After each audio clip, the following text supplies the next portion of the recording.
తహసీల్లోని కవి గ్రామానికి చెందిన 10 మంది మత్స్యకారులు సముద్రంలో వేటకు వెళ్లారు. వేటలో భాగంగా వల విసిరారు. వల లాగేటప్పుడు బరువుగా ఉండడంతో ఏదో భారీ చేప పడిందని భావించారు.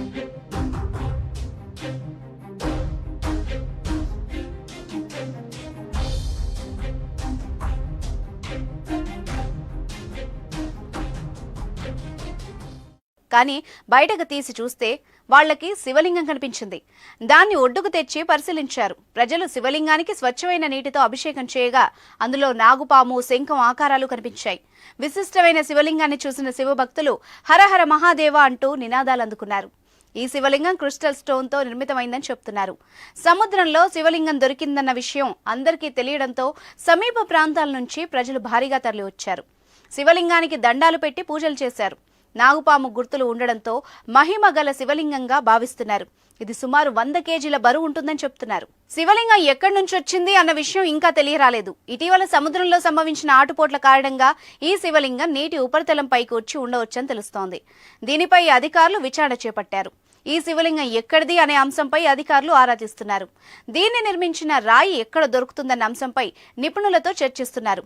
ఇది పౌరాణిక శివలింగం కావచ్చని అంచనాకొచ్చారు. సాధారణంగా హిందువులకు పురాతన దేవతామూర్తుల విగ్రహాలంటే చాలా మక్కువ. అలాంటి విగ్రహాలు ఎక్కడ కనిపించినా ప్రత్యేక పూజలు చేస్తారు, దేవాలయాలు నిర్మిస్తారు. ఇలాంటి ఘటనలు ఎన్నో చోటు చేసుకున్నాయి. తాజాగా బయటపడిన శివలింగాన్ని కూడా స్థానిక గ్రామంలో ఏర్పాటు చేసి పూజలు చేసే విధంగా చర్యలు జరుగుతున్నాయి.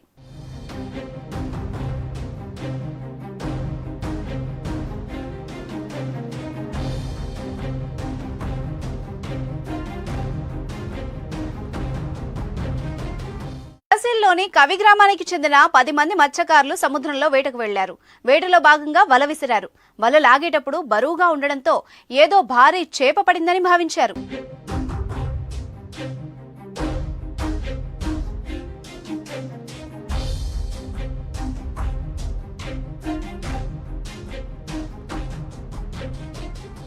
కానీ బయటకు తీసి చూస్తే వాళ్లకి శివలింగం కనిపించింది. దాన్ని ఒడ్డుకు తెచ్చి పరిశీలించారు. ప్రజలు శివలింగానికి స్వచ్ఛమైన నీటితో అభిషేకం చేయగా అందులో నాగుపాము, శంఖం ఆకారాలు కనిపించాయి. విశిష్టమైన శివలింగాన్ని చూసిన శివభక్తులు హరహర మహాదేవ అంటూ నినాదాలు అందుకున్నారు. ఈ శివలింగం క్రిస్టల్ స్టోన్ తో నిర్మితమైందని చెప్తున్నారు. సముద్రంలో శివలింగం దొరికిందన్న విషయం అందరికీ తెలియడంతో సమీప ప్రాంతాల నుంచి ప్రజలు భారీగా తరలివచ్చారు. శివలింగానికి దండాలు పెట్టి పూజలు చేశారు. నాగుపాము గుర్తులు ఉండడంతో మహిమ గల శివలింగంగా భావిస్తున్నారు. ఇది సుమారు 100 కేజీల బరువు ఉంటుందని చెప్తున్నారు. శివలింగం ఎక్కడి నుంచి వచ్చింది అన్న విషయం ఇంకా తెలియరాలేదు. ఇటీవల సముద్రంలో సంభవించిన ఆటుపోట్ల కారణంగా ఈ శివలింగం నీటి ఉపరితలం పైకి వచ్చి ఉండవచ్చని తెలుస్తోంది. దీనిపై అధికారులు విచారణ చేపట్టారు. ఈ శివలింగం ఎక్కడిది అనే అంశంపై అధికారులు ఆరా తీస్తున్నారు. దీన్ని నిర్మించిన రాయి ఎక్కడ దొరుకుతుందన్న అంశంపై నిపుణులతో చర్చిస్తున్నారు.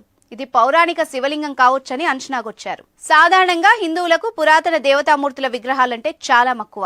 అలాంటి విగ్రహాలు ఎక్కడ కనిపించినా ప్రత్యేక పూజలు చేస్తారు, దేవాలయాలు నిర్మిస్తారు. ఇలాంటి ఘటనలు ఎన్నో చోటు చేసుకున్నాయి.